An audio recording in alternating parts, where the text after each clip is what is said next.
Reach new heights of calm, focus, and happiness. You're on Mindfulness Mode with me, your host and mindfulness life coach, Bruce Langford. Mindful Tribe, we're here to talk about something that I don't think we talk enough about. I'll make that a personal thing. I don't think I talk enough about it. I think about it a lot. I don't know how to approach it sometimes. I will admit that. We're here to talk about racism. And we're here with someone who is really taking this and going with it and running with it and making it his thing. And he has a consulting firm specializing, get this, in guiding white people to confront racism, because we need to be doing this. We definitely need to be. As a trusted advisor, he guides executives, people managers, and dedicated change agents at Fortune 500 companies, startups, and nonprofits. He's a sought after professional speaker, a panel moderator, a leadership coach, and facilitator of difficult conversations. I'm here today with Jared Karol, and I'm very excited to talk to you, Jared. Thanks so much for being on the show today. You're very welcome, Bruce, and thank you for having me, and thank you for that warm introduction. Yeah, It's very great to be here. my pleasure. So, are you in mindfulness mode today? Well, I was about to say I'm always in mindfulness mode, but that would be probably a stretch. I try to be Yeah, always in mindfulness mode, but today I am. you definitely sound like it. You seem like it, and you have a mindfulness mode kind of voice. I've noticed Oh, that. Yeah, okay, yeah. I'll take that. Yeah, you have a great voice. I think you have an awesome voice. Going on with your bio here, it says Jared's storytelling approach inspires and influences individuals and groups worldwide. He's an avid reader, an accomplished musician, and an active meditator. And he lives with his family in the San Francisco Bay Area. And I would think it probably isn't that easy to find a white person who can talk about racism and is an expert in this field. And so I would expect you're very much a sought after speaker and panel, participant and that kind of thing. Is it true? Are there very few people like you that do what you do, Jared? Yeah, thank you. There aren't that many. I would be remiss if I were to say I was the only one, because there are some big names out there. So, for example, Robin DiAngelo. A lot of folks have heard of her with her books, White Fragility. There's Tim Wise, who is out of the South, I believe, New Orleans or Mississippi. He does a lot of speaking and podcasting about racism and anti-racism. There's John Biewen, who he had a great podcast a few years ago called Seeing White. So really an introspection and a reflection on what does Mm-hmm. whiteness mean. So those are three very prominent people who've been doing the work for quite a long time and doing it well. And of course there are others. It's not like they're the only three, but Mm-hmm. to your Mm-hmm. point, there aren't that many of us. And I think that's part of my motivation is to be another voice in that space because, as you said, we need more white people doing this work and Yeah.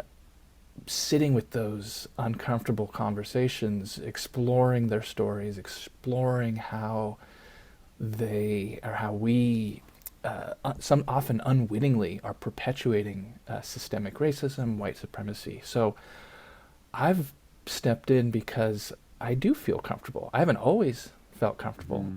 but over the years, and largely due to mindfulness, which I'm sure we'll get into quite Yeah. a bit, Yeah.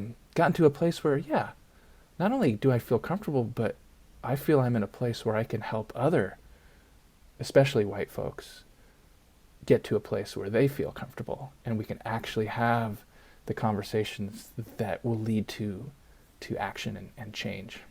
Well, I think you're extremely courageous and extremely strong. And in your book, very vulnerable. You are being very vulnerable in your book, and we're going to get to that. But what does mindfulness mean to you, Jared, and especially when it comes to this topic?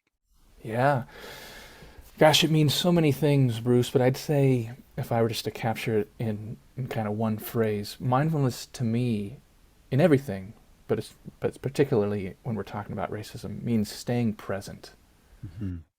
right? I think anyone, I'm sure your listeners know, Yeah. mindfulness is about staying present with whatever's happening now and Yes. now and Yes. now, right? And that's hard to do anyway, but especially if there are ideas and perspectives and truths that we aren't familiar with, don't want to believe, struggle with, then it makes it extra challenging. And so for me, it's like, all right, how do I sit with that unfamiliarity, discomfort, and observe what's going on around and inside me so that I can be as impactful in the conversations and the contexts that I need to be. Well, it was so interesting in your book. And when I say vulnerable, I really mean that. Like, you talked about how when you were back in university and you were in a class and you were just, you thought you were giving a compliment to the Filipino women in the class, and you said you had always thought Filipino women were hot, and then later you look back and thought, oh my gosh, what did I say, and everything else. That's being pretty vulnerable, Jared, to put that in your book. Was that difficult to tell that story and include it in the book? Yeah, thank you. Bruce, not really. And because by the time, that was 30 years ago, Yeah. 29 actually. It was, spring of 92, which people who know their history, that was the Rodney King, Right. as they call it, riots. So that was my freshman year in college. Hmm. And, I was a partier, I was a college athlete. I didn't get it. I didn't get Sure. anything except what was right in front of me and the beers I was going to drink that night and Hmm. the game I was going to play on Saturday. That was my life, right? And so, if you would have asked me that question maybe 10 years ago when I first started really kind of telling these types of stories and getting them out and becoming publicly vulnerable, then yes, I would have said it was hard. But because I've been doing it now, telling those types of stories on the page, on the screen, in person, for, gosh, yeah, going on 10 or so years, it becomes easier and it becomes Hmm. just kind of what I do. So that said, though, it still is awkward and it's Hmm. still embarrassing. And that's kind of the point. If I can tell those stories and someone reads them, whoever reads that's going to have something that's similar. It might not be as extreme, it might not be the same dynamics, but it's going to be something that they did that maybe they're not so proud of. Right. And they can see, I see he's processed, he's changed, he's evolved, he's learned. Yeah. And that's kind of the point. How can I be what I call a possibility model? Yeah. Well, how did you, Jared, evolve to this place where now this is your work? This is what you do.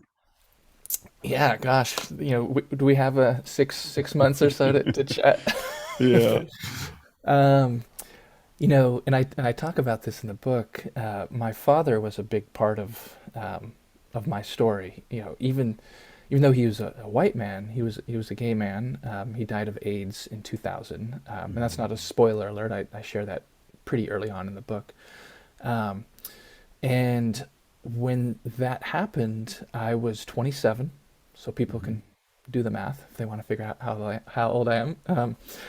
And I had evolved from that story of in college and that type of thinking, but I hadn't really done any mindfulness work. I hadn't done really a lot of kind of what I call self-development or inner work, personal work. I hadn't really Hmm. done that. But my dad, who was a gay man and all the struggles that he had to deal with through his life, and very well read and learned and progressive and just got it. He had been trying to teach me, ever since I was a little kid, And it took, maybe 15 years for some of it to start kind of seeping in.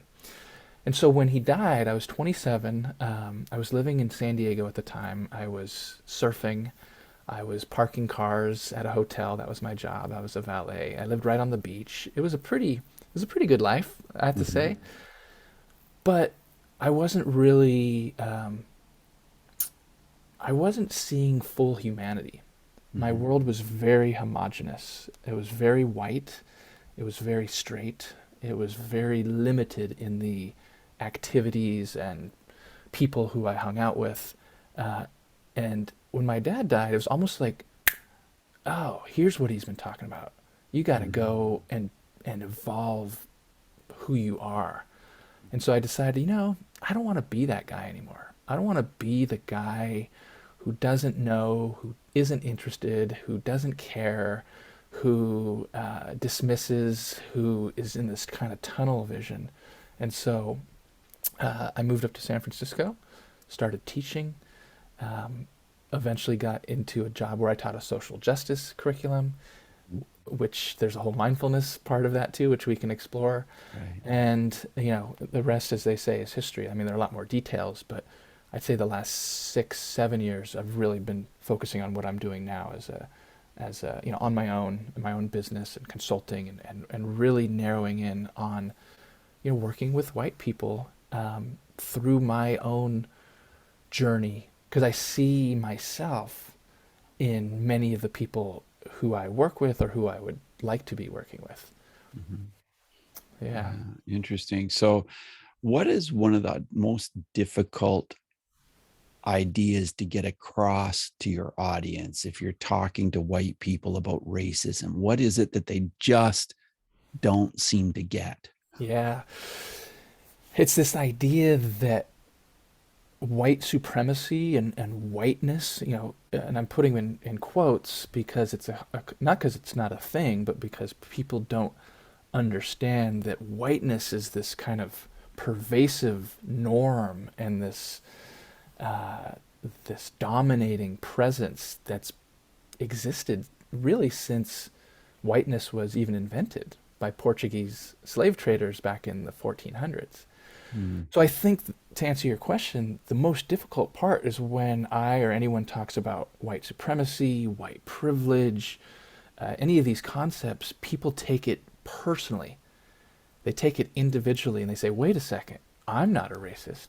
Wait a second, I've never said the N word. Wait a second, I have black friends. Wait a second, I donated to Black Lives Matter.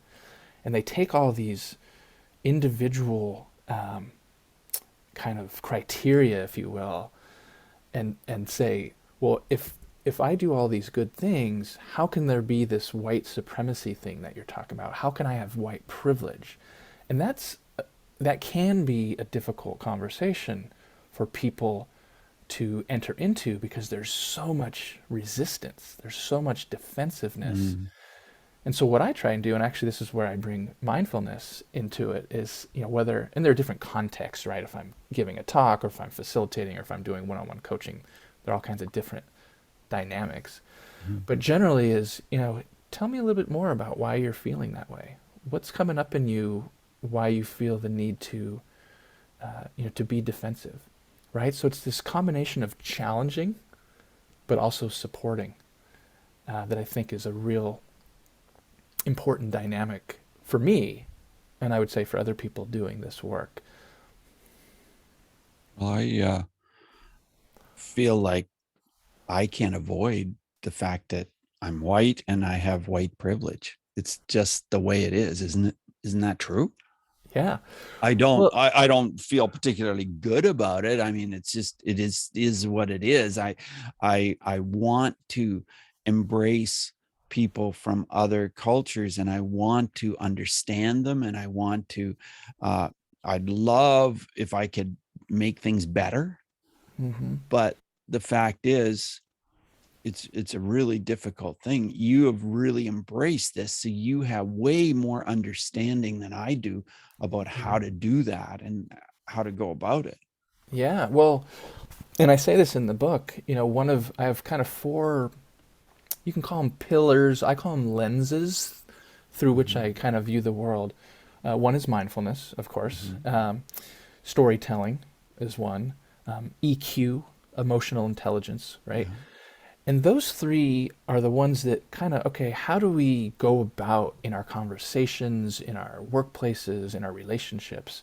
How do we understand how we're interacting with people in ways that are mutually beneficial, that aren't harmful, that aren't oppressive, that aren't marginalizing voices, that aren't gaslighting people, which is, making people think that their truth isn't their truth. Hmm. So those are all important, but the foundation of it is social justice. And so going back to my dad, and when I first moved up and started teaching, social justice principles around who has the power and what are they doing with it. The difference between equity and equality, historical, excuse me, historical oppression and marginalization. If we don't have this foundational, at least, at very least, appreciation or understanding that it exists, then we're going to enter into these conversations and these situations with insufficient understanding and information about what we're really talking about. And I think for white people, because we have the privilege of being, kind of on the upside of power, right? The dominant group, the winners in history, we use that and we say, well, you know what? This conversation is too uncomfortable. I'm out. Mm. Where what I'm challenging people to say, to shift, is say, this conversation is really uncomfortable and I'm in. And I'm going to stay and learn and get better and be better. And that's the challenge. And I've seen more and more people stepping up, which is encouraging. That's great. So who where does the responsibility lie? I assume it lies with every single one of us, but is it more so with, like, if you're a CEO and you have a company, or you're a team leader, or you're working in that leadership role, is that more an area where you can make a difference? Yes, I mean, yes, and to all your questions, right? Um, it does. So an important distinction, and they're interrelated, is that we have to think of racism as a system. When we hear the phrase like systemic racism, institutionalized racism, right? These are systems that have been in place for hundreds of years. And yes, they've changed, and yes, things are quote unquote better, and legally and structurally there has been and there is progress. Hmm. And with every bit of progress, there's always backlash, right? I mean, you could point to any period in history and you'd see that, even, I mean, literally this year, right? And so it's important to understand that we're talking about systems, and individuals make up systems. Individuals make choices. Individuals have power, have authority, have influence. And so, to answer your question, yes, it is all of our responsibility to learn, to grow, to understand, to evolve. And what does each one of us do in our spheres of impact, our spheres of influence? So if I'm, say, an individual contributor, and maybe I'm, just a couple years into my career, I might not have the decision-making power or the authority to change policies at my job, but I do have relationships with people.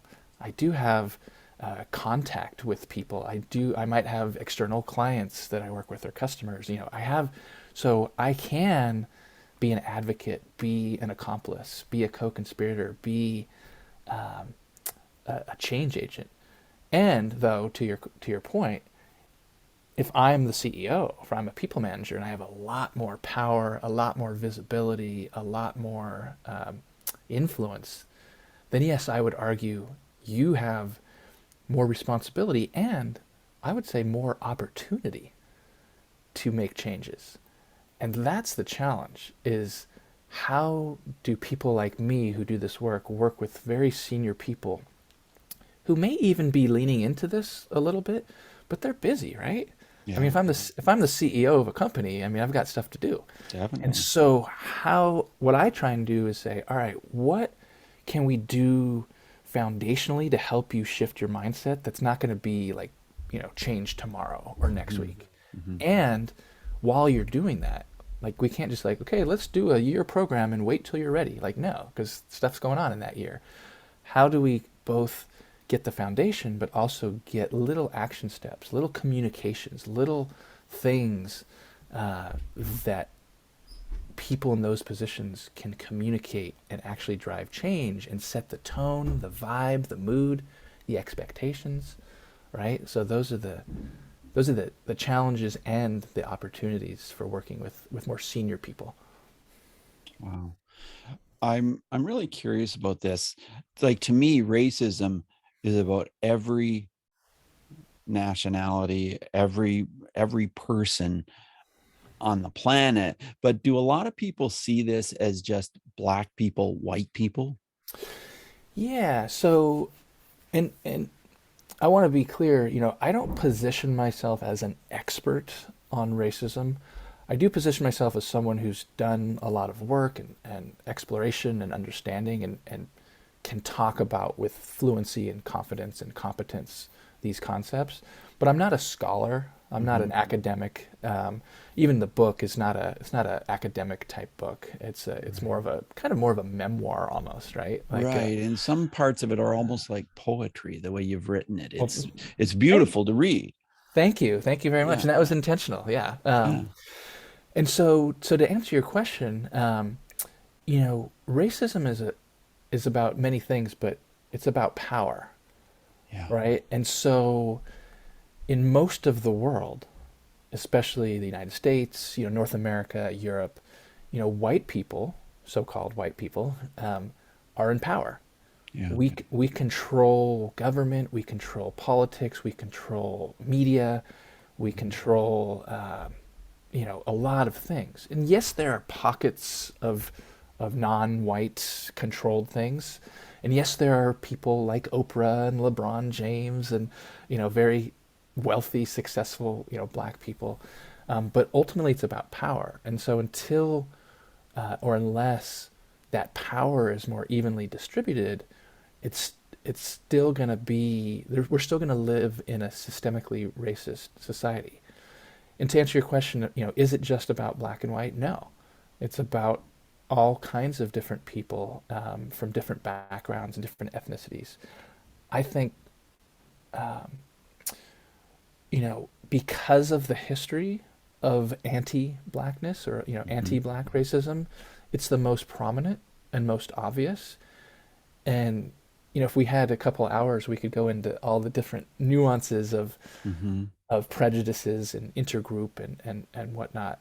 But, I think more recently, the last couple of years, because of COVID and because of rhetoric from, President or former President Trump and others, there's been a lot of anti-Asian Yes. Yes. racism. Uh, Totally. I know where I live in the Bay Area, Oakland, San Francisco, there have been, horrific, blatant, aggressive attacks on Asians. Yeah. And so yes, it's a similar theme. It's a similar kind of mindset, and there are nuances and specificities depending on histories and group dynamics and Right. so many other things. Right. And here in Canada, there's so much racism against Indigenous people. And, Exactly. and then it's just really come to the surface. And it's just so painful to see how Canadians have treated Indigenous people. It's just really, really painful. Yeah, it is, and obviously that's a history of the United States as well, and really anywhere in the Western Hemisphere, right? Yeah. Yeah. And I think going back to earlier, what we are talking about, this idea of privilege and supremacy for people who are like, wait a second, and those sometimes those words are triggering to white people, and I think if we can if we can almost like neutralize them, right? If we can say, hey, if I say you, Bruce, or I, Jared, or whoever's listening, if you're white, we have white privilege. that's not an attack. That's not a an insult, right? Yes. That's just a fact. So let's not take it personally, and let's explore what that means socially, politically, culturally, organizationally, and individually. And I think that's where mindfulness comes in. How do we Yeah. sit with that and go, okay, this isn't about me directly and whether I'm a quote unquote good person. This is about the reality and how does each of us individually try to make that reality better in our spheres of influence. Yeah. I love that mindfulness is such a central part of your book and a central part of what you do. And Mindful Tribe, you can check out his website, jaredkarol.com, JaredKarol, jaredkarol.com. And up there you'll see some tabs, and you can check out his podcast, you can check out the book, A White Guy Confronting Racism. I wanted to ask you, when you got this idea to write a book, what was your plan? What were you trying to achieve by writing this book? Yeah, great question. I'm laughing because it actually started, and I tell this in the beginning of the book, so I won't go too much into details because I want people to discover it for themselves. But about 2 years ago, actually almost exactly 2 years ago, as we're recording this, November, December of 2019, I hired a resume coach Okay. because I was at the time I said, I think I want to get a job. So I hired a resume coach, and he helped me with a bunch of things. And our last session together, it was December 18th. I'm pretty good with dates, so I happen to remember this date. He's like, all right, like, go do it. Like, he gave me all these strategies to apply for jobs and, how to write cover letters and all these things. And he said, we just positioned you as this white guy who gets it, this, your emphases on communications and storytelling. How come I don't see you writing anything on LinkedIn? And I said, well, just been kind of lazy. And I had all these excuses. He said, open up your laptop right now and write a post. So I did. I banged out a post in 5 minutes. He said, I want you to write a post every day until you get a job. I'm like, okay, I can do that. So starting December 18th, 2019, for about a year. So I never did get the job, but I just started writing. Yeah. And it was pretty easy because I'm a writer. Like, it wasn't that I was afraid. I just kind of got lazy, right? You kind of Yeah. get into these habits of inactivity, right? Yeah. And Totally. so, January, February, March, I'm writing about race and my dad and LGBT and mindfulness and storytelling and empathy and compassion and vulnerability, like all these things. And pretty much every day, I don't know if I wrote every day, but and probably around May, even before George Floyd was murdered, a couple Mm. people said, like, dude, you got to write a book. Like, put this stuff into a book. I'm like, whatever. And then, George Floyd was murdered, and then the summer, and this real kind of uptick in especially white people being interested, and this was the start of COVID, if we remember, Yeah. right? So there's Yeah. just all these dynamics, and I just kept writing and writing through the summer and the fall. And a friend of mine, and I give her acknowledgement in the book. Her name's Raj Kumari. I think it was around, must have been September of last year. She was basically like, every post I'd write, she'd be like, Jared, book now. So like people were demanding, like, and it was all in good nature, and they were just saying like, this is too good to not be captured Hmm. and and structured in a way. So, finally, about a year ago, I said, all right, let's see what I got. Hmm. And I looked at, all my stuff. I had like 300 posts, Hmm.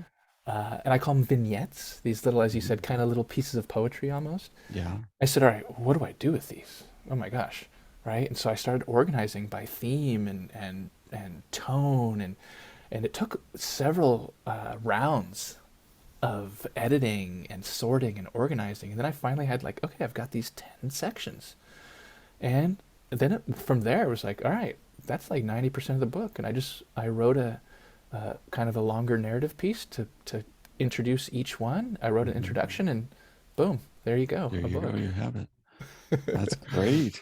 You must be Yeah. so excited that the book is a real thing now. Oh my! I mean, if people could see, if this was on video, they'd see, 6 boxes of books behind me. I just did a print run from my local guy, to go to local bookstores and Sure. other things. So yeah, it is really exciting. And Bruce, you know what's interesting? And this is, I think, mindfulness, because I've tried to really center mindfulness throughout this whole process. It kind of feels natural. It kind of feels like, yeah, this is what I do. This is who I am now. I've published a book. Not in an arrogant way, but just like, yeah, like this is what I'm meant to do. I'm feeling like there's nothing arrogant about you, Jared, at all. you know, and I was going to ask you, is there an example of an attack? Have you been attacked because whatever, because of what you've said, because of the work you do? Because I would expect that you probably have, because, and I will say that I felt kind of attacked because I talked about racism on my show different times. And then I got a message, how come you're only talking about racism with Black people? That's not right. And then I'm like, oh, but just a minute. I've talked about racism with white people too. And then I kind of felt like, hey, I've just been talking about racism with white people and not enough Black people. And oh dear, and then all of a sudden I'm kind of getting attacked. And so you probably understand where I'm coming from with that, right? I totally do, Bruce. And you bring up, again, if we had, hours or weeks to discuss, there's so many nuances to what you're sharing. But I think the big takeaway for me, so the answer to your question, yes, I have been. And, and this is something I state in the book, and I'll tell anyone, any white person who is willing to listen, my discomfort, my the fact that I get criticized, that I get attacked, that people question my motives, my character, my ability, all that I have to absorb. I have to absorb that. Doesn't mean it doesn't hurt, doesn't mean I don't have feelings, doesn't mean I don't get triggered, doesn't mean all that happens, but because of mindfulness, we absorb that, we sit with it, we sit with it so we can respond Mm-hmm. instead of react. Mm-hmm. Um, and I will say to people, that is nothing. Anything that I will receive is nothing compared to what Black people and other people Yes. of color experience every day of their lives. Yes. And I think that's really important. And so I've chosen, as we've been talking about, to do this work because I have something to say. I have, uh, commitment and motivation, um, which is really based, Bruce, in humanity. For so much of my, first 2.5 decades of life, I know now, I didn't at the time, but I know now I was limiting my own and humanity and my ability to see others' full humanity because of my kind of almost like I was wearing horse blinders, right? This is what I do, this is who I am. I'm an athlete, I'm a drinker, I'm a sports guy. I don't care about any of this other stuff. And it's like, wow, how limiting. And so I understand that people will criticize me. In fact, it would be silly to not um, go into this work thinking it's just going to be like, oh yeah, this is easy. No one's going to have a problem with it. Right. Of course they are. And actually, I've hired a coach. I've hired a Black woman who does anti-racism work as a coach to help me just stay in my integrity. And she has a mindfulness angle in practice as well, which is Mm-hmm. of course really helpful to navigate the inevitable questions that I do and will continue to get. Interesting. Yeah, I'm not surprised that you have a coach. I know that when we connected about you being on the show, you said about the chapter in your book called Confronting Racism with Mindfulness, and you said you'd be happy to read a few excerpts Yeah, I would in love. from that. Would you do that? Yeah, I would love to do that. That'd be Thank you. great. Yeah, I'd love that. I'm going to read this one because I think it's most central to what we're talking about. It's called The Interconnectedness of Mindfulness and Racial Justice. We would all do well to pay closer attention to the interconnectedness of mindfulness and racial justice. Mindfulness allows us to be awake to the present moment that's happening now, and now, and now. Mindfulness keeps us in a state of equanimity, which allows us to respond, not react, to racial injustices that are happening and continue to happen all around us. Mindfulness helps us remember that we are not our emotions, that passion is not the same as purpose, that detachment from our views is good because it allows us to believe what we believe with clarity and commitment. Mindfulness shows us we are more impactful and effective when we move past the bomb-throwing stage of the revolution. Mindfulness puts us in a position to influence and persuade with conviction and believability, helps our credibility and validity. Mindfulness helps us declutter our thoughts, prioritize what needs to be prioritized, and speak and write with precision and relevancy and power. Mindfulness connects us to ourselves and others, builds bridges across differences, deepens trust, keeps us from going astray and devolving into argumentation, reminds us that debate is not the same as dialogue. Mindfulness makes it clear that we will not affect change in the world until we understand ourselves. Wow. So well spoken. So so well worded. Thank you so much for that. You're welcome. Yeah. Yeah. Um, I write. I love reading my stuff aloud Yeah. because I write kind of as I'm thinking. I almost Mm-hmm. write uh, as I'm speaking, Mm-hmm. and so it was an interesting set of exercises with my editor. We spent 10 or 12 weeks, kind of just going through each chapter, Mm-hmm. and it was great because his job is to make it more concise and tight and consistent. Mm-hmm. And I said, well, hey, I write kind of in a stream of consciousness style, so Yes. let's find a compromise where you do your job, but you still allow me to have the voice, which he did brilliantly. Actually, a Canadian, Oh, out of Montreal, yeah. So oh, interesting. so yeah, it was really fun to work with him over a 2 or 3 month period. Wow, that's really, really cool. And so, yeah, as we move forward in the interview, I want to ask you 5 quick answer questions, Jared, about Please. this. So just 30, 40-second answers are perfect. The first one is this: who is one person who has been a powerful mindfulness influence in your life? Oh gosh. You know who I'm going to say? I'm going to say Karen Van Dyne.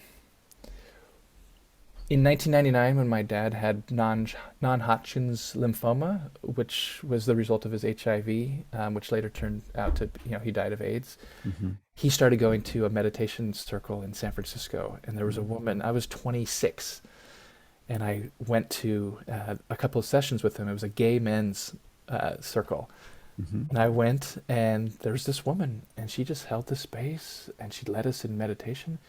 And I thought it was weird, and I thought it was awkward, and I was physically uncomfortable, I was emotionally uncomfortable. But I know now, 22 years later, like that was the beginning of it all. Wow, that's very interesting. How has mindfulness affected your emotions or how you deal with your emotions? Yeah, it's helped me be less volatile. It's helped me be able to sit with discomfort, whether it's with my family or kids or doing this work or what's going on in the world. Um, yeah, it's helped me this, as you know, and I'm sure your listeners know, this idea of impermanence. Mm-hmm. It's gonna pass. It's always gonna pass. And so how do we get through those moments of discomfort with equanimity and with composure and integrity? Tell us how breathing is part of your mindfulness practice. I breathe every morning. In fact, this morning, maybe an hour before we're recording this. um, it's central. Uh, it's something I always remind myself if I'm whatever in a tense situation or in a if I'm anxious to speak or facilitate a group of maybe less than welcoming people. Breathe, breathe, and it always brings me back to that centering where I can do my best work. I highly recommend your book, A White Guy Confronting Racism, because it's very much a mindful book. Very much. Are there any other books you would recommend, Jared? Oh gosh, do we have weeks? I'm an avid reader, Bruce. Hmm. Anything by Pema Chodron, Yes. anything by Thich Nhat Hanh. Um, uh, I am a subscriber to Tricycle, the Buddhist review. I get Okay. the daily Dharma in my inbox every morning, which is a perfect, consumable dose of mindfulness and Buddhism every morning. A book that I really loved was by an author called Shanti Garbha, and it's called "I'll Meet You There," and it's the Mm. interconnectedness of empathy, mindfulness, and nonviolent communication. Really Ah, powerful. I'm also really interested in books by Black folks who ah, have, because I think we know, especially in the West, in the West, mindfulness can be a very kind of white yes. space, right? Or Yes. Asian space, because that's where its origins are. But I'm really Yeah. interested in how Black people kind of bring mindfulness into their practices and their Hmm. racial justice. So there are three books that I really recommend. Rhonda McGee, The Inner Work of Racial Justice. Hmm. She's a law professor at USF in San Francisco. Hmm. Ruth King, Mindful of Race. She talks a lot about the difference between discernment and judgment, which Hmm. is really powerful. And then a book I just read like last week, which is really powerful, Zenju Earthland Manual, The Way of Tenderness. And Mm. she's a Black queer woman, and she brings in all of those identities into her mindfulness practice and some of the struggles she had about, basic mindfulness principles of no self and letting go of identity with being a Black queer woman in the world and what that looks like. So those and other books really have helped me expand my mindfulness practice, especially in the context of the work I do around racial justice. We'll put all of those books, all of that information into our show notes at mindfulnessmode.com. So check that out. Now, if someone was listening to this today and thinking, racism, I really don't think about it that much, but I want to be more in the loop. I want to understand more. I want to be more mindful as I approach this topic. What would you recommend they do? What are your words of wisdom for them, Jared? Thank you, Bruce. I'm assuming your listeners are already at least interested, if not, practiced in mindfulness philosophy, techniques, practice. Yeah. So take that dedication of equanimity, of non-judgment, of empathy, the things that we talk about in mindfulness, and apply it to social and political and cultural context and relationships. And the number one way to do that, I think, because people are always asking me in this work, Jared, what should I do? What can I Mhm. do? And I always say, stop asking what you can do and start asking, who do you want to be? Because if you really commit and you really are interested in changing and being a part of, a new world, you're going to figure out what to do because you're going to change who you are.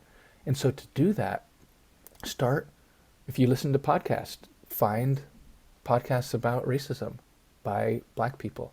If you read books, read some books I just recommended. Read books by Black people and other people of color. If you're watching, documentaries, watch specifically documentaries about race and racism and oppression. So we have to start normalizing our day-to-day consumption of our media, of our news, of our politics, because otherwise we're just going to stay in our bubbles and hear the same voices. And so if we start to do that, and we start to hear all these different perspectives that maybe initially we're unfamiliar with, over time we start to go, oh yeah, that makes sense. And then when we see people at work or our family or our neighbors, we can make the connections of what we've heard and absorbed with what we're observing and go, ah, now I see it. And so that might not be the most satisfactory answer to your listeners because it's not like a go do these three things by next week, but that's really what the path is about. Jared, thank you for all the work you do with mindfulness, with racism, and thank you for being on the show. I really appreciate meeting you, knowing you, and hearing you share your message. You're very welcome, Bruce, and thank you for inviting me and doing the work you do. I appreciate you. You're welcome. Bye now.